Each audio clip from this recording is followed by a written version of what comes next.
Paul had never imagined life would take him to this point. After being laid off from his previous job and spending months desperately searching for work, the reality of his situation was suffocating him. His bank account was depleted, his bills piled up, and eviction notices were arriving regularly. He felt trapped. Every avenue he had once thought possible was now closed, and it seemed there was no way out of this financial hole. Then, on a particularly bleak evening, when hope seemed all but lost, his phone buzzed with a notification. He grabbed it instinctively, already dreading another rejection email. But instead, it was a message from an unknown number. High-paying job offer available. Excellent salary, accommodation provided. Remote location, apply immediately. Paul blinked at the screen, reading the words over and over. It seemed too good to be true. His thumb hovered over the delete button. He had seen too many scams to believe this one could be real. But desperation has a way of clouding judgment, and his mind couldn't shake the promise of a high salary. He clicked on the message and replied. Within minutes, a response came back asking for basic details, his name, qualifications, and availability. He sent off his information, hardly believing that any legitimate company would offer a job in such a cryptic manner. But what did he have to lose? If this was real, it could be his way out of the abyss. The next morning, a sleek black car arrived at his apartment complex, right on time. It was more luxurious than he'd expected, the kind of car you'd imagine a CEO being driven around in, not some job seeker from a rundown apartment. The driver, a middle-aged man with a cold, stoic face, opened the back door for him without saying a word. Paul slipped into the back seat, uneasily glancing out of the window as the car pulled away. The city soon gave way to stretches of rural roads, dense forests looming on either side as they ventured deeper into the countryside. Paul tried making small talk, but the driver remained silent, as if forbidden from engaging in conversation. After a while, Paul gave up and settled into the silence, his anxiety growing with each passing mile. The car journey seemed to stretch on forever, the sun already dipping low by the time they turned off the main road. The dirt road ahead led them through a forest so thick that even the fading sunlight barely penetrated the canopy. Paul felt a knot form in his stomach. Something about this place felt wrong, isolated from the world, but before he could dwell too much on it, the car stopped. Paul stepped out to find himself in front of a large stone building, old yet eerily well-maintained.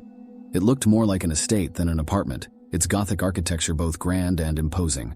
The thick, forested hills behind it seemed to swallow everything else. The only sign of civilization for miles was this building. The driver handed him a set of keys and an envelope, before getting back into the car and driving off without a word. Paul stood there, feeling a rising sense of unease, but he tried to brush it off. He needed this job. The front door creaked open, revealing a lavish, well-furnished interior. Dark wooden floors, antique furniture, and chandeliers hung from the ceiling, casting dim light over the hallway. Everything looked expensive, and it smelled like old leather and polished wood. But there was a sense of emptiness in the air, as if no one had lived here for years. Paul dropped his bag and opened the envelope, expecting it to contain instructions for his job. Instead, he found a sheet of paper with a list of strange rules. Rule 1, do not mention or pray to God. Rule 2, do not answer the door after 3 a.m. no matter what you hear. Rule 3, keep all windows and doors locked at all times. Rule 4, lock yourself in a room after midnight. Rule 5, you may not check the time under any circumstances. Paul stared at the paper, confused and a little annoyed. Was this some kind of hazing? His stomach churned as he tried to make sense of the situation, but the rules were too absurd to be taken seriously. What the hell is this? He muttered to himself. Just as he was about to toss the paper aside, his phone buzzed. It was another message from the unknown number. Follow the rules. For your safety. A shiver crawled up his spine. What kind of place was this? Still, the pay was real. The job had been offered, and he was here now. He had no choice but to follow through.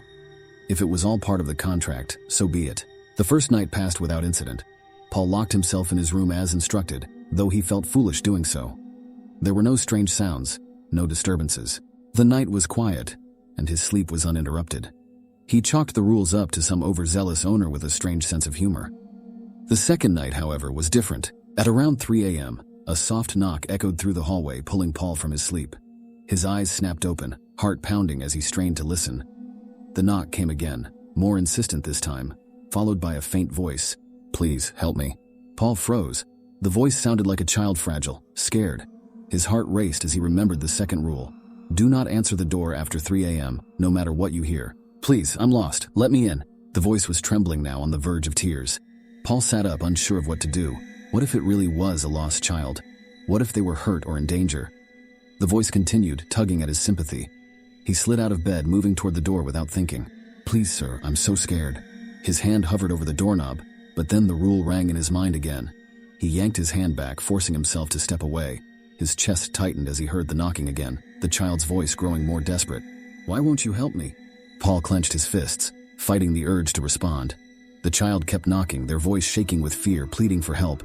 He covered his ears, retreating to his bed, praying for the sounds to stop.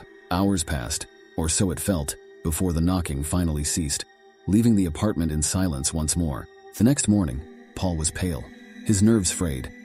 He confronted the company representative, a man who arrived each day to check in on his progress. "Last night I heard a kid at the door," Paul said. "I didn't open it, but I need to know what's going on. Who is it?" The representative regarded him coldly before speaking. "It's not a child.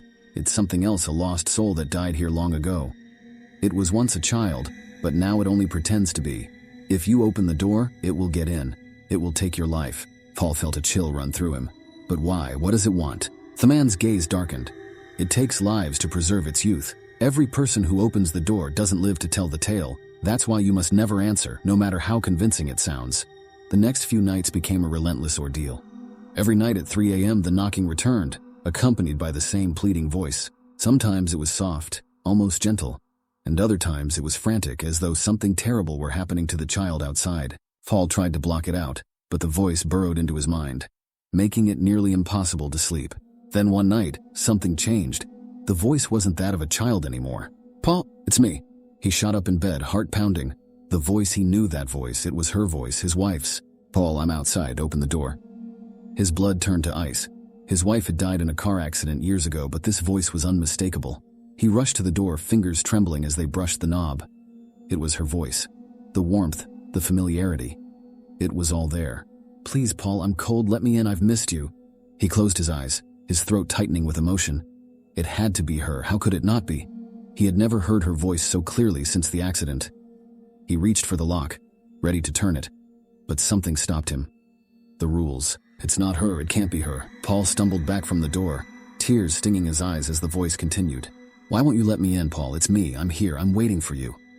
The voice cracked with sadness, and it took every ounce of willpower for him not to respond. He collapsed onto his bed, hands clutching his head as the voice whispered through the door, tearing at his heart. It took hours before it finally stopped. The following night was worse. "Paul, Daddy, it's me." This time, it was his daughter's voice.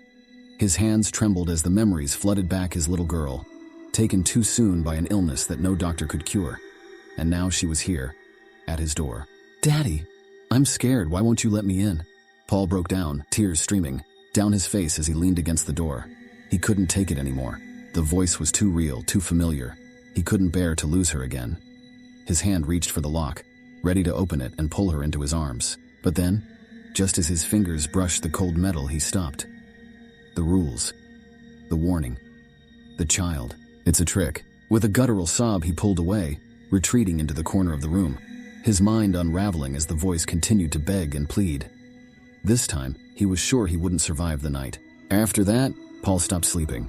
He was too afraid of what the night would bring, too tormented by the voices of his wife and daughter, voices that weren't theirs but had stolen their essence. He tried sleeping earlier in the day, locking himself in before midnight, but the strain was taking its toll. His once sharp mind was clouded with exhaustion, and his body ached from the lack of rest. On the 6th night, as the clock neared midnight, Paul broke down completely. His will to fight was gone. He stood in the center of his apartment, fists clenched, rage and sorrow swirling within him. "Why are you doing this to me?" he screamed into the empty room. "What do you want from me?" The knocking came again, right on schedule. "Daddy, please." He clenched his teeth, tears of frustration welling up in his eyes.